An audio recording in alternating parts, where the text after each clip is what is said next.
एक गांव था इस्लामपुर, जहां अब्दुल्ला नाम का एक गरीब परिवार रहता था। उसके 2 बच्चे थे, बेटी रेशमा और बेटा राहिल। अब्दुल्ला का परिवार बहुत ही गरीब था। अब्दुल्ला खेती किसानी में मजदूरी का काम किया करता था। वो जो पैसे कमाता उससे अपने परिवार का पेट पालता था। बाबा ये लीजिए, पानी पी लीजिए। माशाअल्लाह मेरे बेटे, बिस्मिल्लाहिर्रहमानिर्रहीम। पानी पी के तो ऐसा लगा है जैसे सारी थकान ही मिट गई। बेटी रेशमा, ओ बेटी रेशमा, कहाँ हो? इधर तो आइए। जी बाबा। तभी उसकी बीवी सकीना आती है। आ गए आप? अरे आज मकान मालिक आए थे, वो इस महीने का किराया मांग रहे थे और पिछले महीने का भी कह रहे थे, और कह रहे थे कि किराया नहीं दिया तो अगले महीने खाली करना पड़ेगा तुम्हें ये घर। या अल्लाह हमारी मदद अता फरमा। ठीक है, मैं कल अपने मालिक से बोलता हूँ, वो कुछ न कुछ इंतजाम जरूर कर देंगे।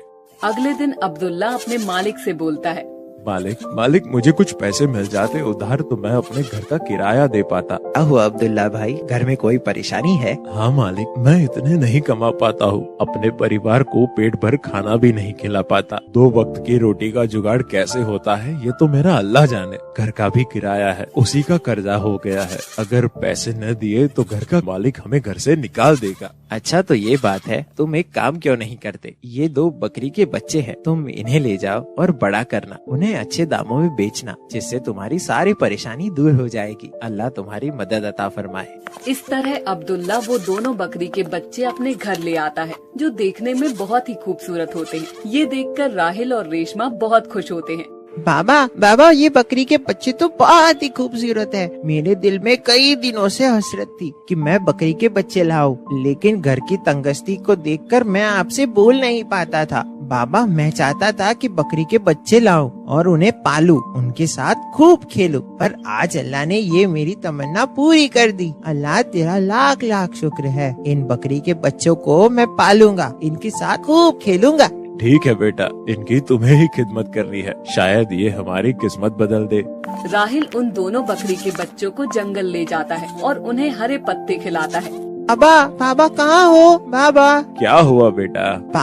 बाबा मैं इन दोनों में से एक का नाम रखूंगा बादल और एक का नाम बादशाह, ठीक है ना बाबा? बेटा जैसी तुम्हारी मर्जी, अब ये तुम्हारी अमानत है और तुम्हारा खिलौना भी, उनका अच्छे से ध्यान रखना। ठीक है बाबा, मैं इनका अच्छे से ख्याल रखूंगा। राहिल उन दोनों बकरी के बच्चों के साथ खूब खेलता। वक्त कैसे पंख लगाकर उड़ जाता है पता ही नहीं चलता। वो अब दोनों बकरे बड़े हो गए थे। अम्मी जान आप कहाँ हो? आइए ना यहाँ। क्या हुआ बेटा? अम्मी जान, बादल और बादशाह ये दोनों तो बड़े हो गए, लेकिन मैं क्यों नहीं बड़ा हुआ? अम्मी जान बताइए ना। सकीना हंसते हुए अरे बेटा, जानवर जल्दी बड़े हो जाते हैं और इंसान के बच्चे जल्दी बड़े नहीं होते। तुम्हारे बाबा होते तो ऐसे में ये देखकर बहुत खुश होते कि उनके लाए हुए बकरे आज बड़े हो गए हैं और बहुत ही खूबसूरत हो गए हैं। अच्छा अम्मी जान, बादल और बादशाह को घुमाने के लिए ले जाता हूँ। ठीक है बेटा, जंगल में ज्यादा दूर नहीं जाना और उस टूटे हुए पुल की तरफ तो बिल्कुल भी मत जाना। वो तीनों जंगल की ओर निकल जाते हैं। राहिल बादल और बादशाह को हरे हरे पत्ते तोड़कर खिलाता है। कुछ देर बाद राहिल को भी भूख लगने लगती है। तभी राहिल के मन में उस पुल को पार कर जाने की लालसा होती है, जहाँ बहुत सारे आम के पेड़ होते हैं, पर वहाँ जाना खतरे से खाली नहीं होता, क्योंकि वहाँ का पुल काफी पुराना हो चुका था, जिससे टूटने का खतरा था। चलो बादल और बादशाह, आज तुम्हें मेरा पेट भराना है। राहिल बादल की पीठ पर बैठकर पुल की ओर चल पड़ता है। जैसे ही पुल के ऊपर चलता है तो पुल आवाज करने लगता है।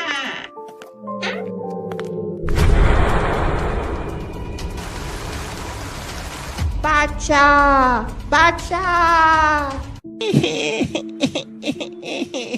ये अल्लाह, ये क्या हो गया? बादशाह मुझसे बिछड़ गया, अब मैं कैसे जीऊंगा? या अल्लाह रहम फरमा, रहम। राहिल और बादल घंटों उस नदी की ओर देखते रहते हैं, लेकिन बादशाह का कुछ अता पता नहीं चलता। पानी का बहाव इतना तेज था कि बादशाह दिखाई नहीं दिया। वो दोनों घर की ओर जाते हैं, रोते हुए जैसे राहिल और बादल घर पहुंचते हैं। बेटा राहिल, तुम्हारे कपड़े गीले क्यों हैं? और बादशाह कहाँ है? लगता है तुम लोगों ने बाहर ही खड़ा कर दिया है मेरे बादशाह को। सकीना बाहर जाकर देखती है तो वहाँ कोई नहीं होता है, और वापस आकर देखती है तो राहिल की आंखों में आंसू थे। राहिल, बादशाह कहाँ कहाँ है? जल्दी बताओ बेटा, मेरा दिल बैठा जा रहा है। राहिल अम्मी जान से लिपटकर जोर जोर से रोने लगता है। अम्मी जान, बादशाह को हमने खो दिया अम्मी जान। क्या कह रहे हो राहिल? ऐसा कैसे हो गया मेरे बेटे? वो तो तुम्हारे बाबा की निशानी थी, उसका तुमने कैसे ध्यान नहीं रखा? अम्मी जान, सारी गलती मेरी है। आपने मुझे उस पुल की तरफ जाने के लिए मना किया था। आपकी बात ना मानने की मुझे सजा मिली है। काश मैं मर गया होता। मेरी आंखों के सामने मेरा बादशाह नीचे गिर गया और मैं कुछ नहीं कर पाया। अम्मी जान, मुझे माफ कर दीजिए। मैं तुम्हारा गुनहगार हूँ और बाबा का भी। राहिल रोते हुए घर से बाहर निकल जाता है। आज तुम्हारा भाई बादशाह इस दुनिया से चला गया, हम तुम्हारे बिना नहीं रह सकते। या अल्लाह, मुझे सब्र अता फरमा। राहिल गमगीन रहने लगा। बादशाह की जुदाई ने राहिल को बिल्कुल ही तोड़ दिया। बादल और बादशाह के बिना तो मुझे कुछ भी अच्छा नहीं लग रहा है। ऐसा लग रहा है कि मैं भी उस नदी में बह क्यों नहीं गया। अब उनकी जुदाई मुझे अंदर ही अंदर खाई जा रही है। राहिल और बादल घर के बाहर भी होते हैं। वो क्या देखता है कि सामने से बादशाह उसकी ओर दौड़ कर आ रहा है। राहिल उसे देखकर बहुत खुश हो जाता है और उससे लिपटकर रोने लगा है। बादशाह तुम कहाँ चले गए थे मुझे छोड़कर? तुम्हारी जुदाई में मुझे जिंदा लाश बना दिया था। बादल नहीं होता तो शायद मैं भी इस दुनिया में नहीं होता। अम्मी जान, बाबा और बादल का ख्याल आ जाता है, बस इसीलिए मैं जिंदा हूँ। या अल्लाह, तेरा लाख लाख शुक्र है कि तुम जिंदा हो। इतने में सकीना बाहर आ जाती है। अम्मी जान देखो, बादशाह हमारे पास लौटकर वापस आ गया है। या अल्लाह, तेरा लाख लाख शुक्र है। या अल्लाह, तूने मेरी दुआ सुन ली। हमारा बादशाह हमारे पास लौटा दिया है। या अल्लाह, तेरा लाख लाख शुक्र है। वो चारों बहुत ही खुश होते हैं और अल्लाह से हाथ उठाकर दुआ करते हैं, अल्लाह हमारी किसी भी प्यारी चीज को हमसे जुदा ना करे। और एक बार फिर उनका परिवार पूरा हो जाता है। कुछ दिन बाद बकरा ईद का त्योहार नजदीक आ जाता है। बादल और बादशाह में से किसी एक को उन्हें बेचना था, लेकिन वो सोच नहीं पा रहे थे कि किसे बेचे। दोनों सबके दिलों की जान थे। एक दिन अब्दुल्ला दोनों बकरों को लेकर मंडी जाता है। राहिल उन दोनों बकरों को बेचने के लिए मना करता है, लेकिन घर के हालात इतने बिगड़ गए थे, अब्दुल्ला के सर पर बहुत सारा कर्जा हो चुका था। अब्दुल्ला दोनों बकरी को लेकर मंडी जाता। मंडी में अब्दुल्ला खड़ा होता, तभी एक शख्स आता।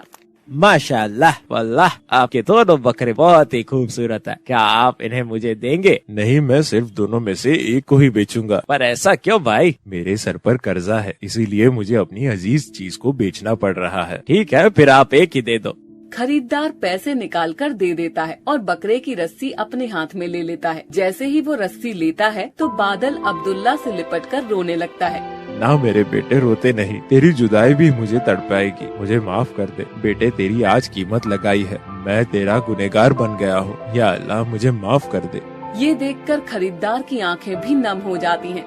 अरे अब्दुल्ला भाई, आप दोनों की मोहब्बत देखकर मेरा भी दिल भर आया। आप इन बकरों को बेचना क्यों चाहते हैं? ये मेरे दिल के टुकड़े हैं। दिल के टुकड़ों को कोई बेचना नहीं चाहता, लेकिन कुछ मजबूरियाँ उन्हें घेर लेती है, तभी ये काम करना पड़ रहा है। घर के हालात भी ठीक नहीं है।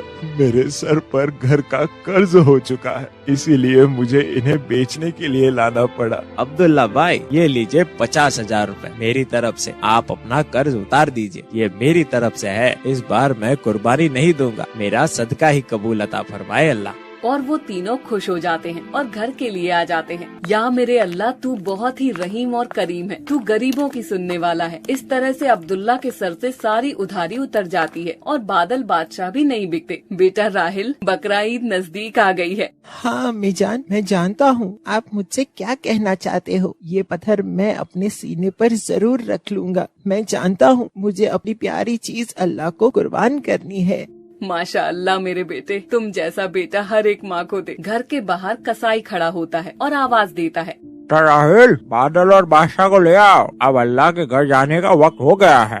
वो चारों मिलकर खूब रोने लगते हैं। बादशाह बादल, तुम्हें मैंने अपनी जान से भी ज्यादा चाहा है। दुनिया में सबसे मेरी प्यारी चीज तुम ही हो, और वो भी अल्लाह की राह में तुम्हें कुर्बान कर रहा हूँ। अल्लाह मेरी प्यारी दोनों चीजों को कबूल अता फरमाओ। मेरी जान, इस दुनिया से अच्छा अल्लाह का घर है जहाँ हम जरूर मिलेंगे। सही कहा मेरे बेटे, मरने के बाद अल्लाह तुम्हें तुम्हारी प्यारी चीज अता फरमा देगा। तुम तीनों जन्नत की वादियों में खूब खेलना, वहाँ तुम्हें कोई जुदा नहीं कर पाएगा। हमेशा तुम्हारे बादल और बादशाह तुम्हारे साथ रहेंगे, और हाँ, पुल सिरात रास्ता में भी तुम्हें पार कराएंगे, जो तलवार से भी ज्यादा तेज और बाल से भी बारीक है। इस तरह वो दोनों अल्लाह की राह में हाथ उठाते हुए बादशाह और बादल के लिए दुआ करते हैं। हमारे बादल और बादशाह को अल्लाह मकाम अता फरमाए। या अल्लाह, हमारे गुनाहों को माफ अता फरमा, हमें नमाज और कुरान पढ़ने की तौफीक अता फरमा, हमारा दिल गुनाहों से पाक अता फरमा और कुर्बानी कबूल अता फरमा, हर एक गरीब की गरीबी को दूर अता फरमा। इस तरह वो लोग बादल और बादशाह को अल्लाह की राह में कुर्बान कर देते हैं।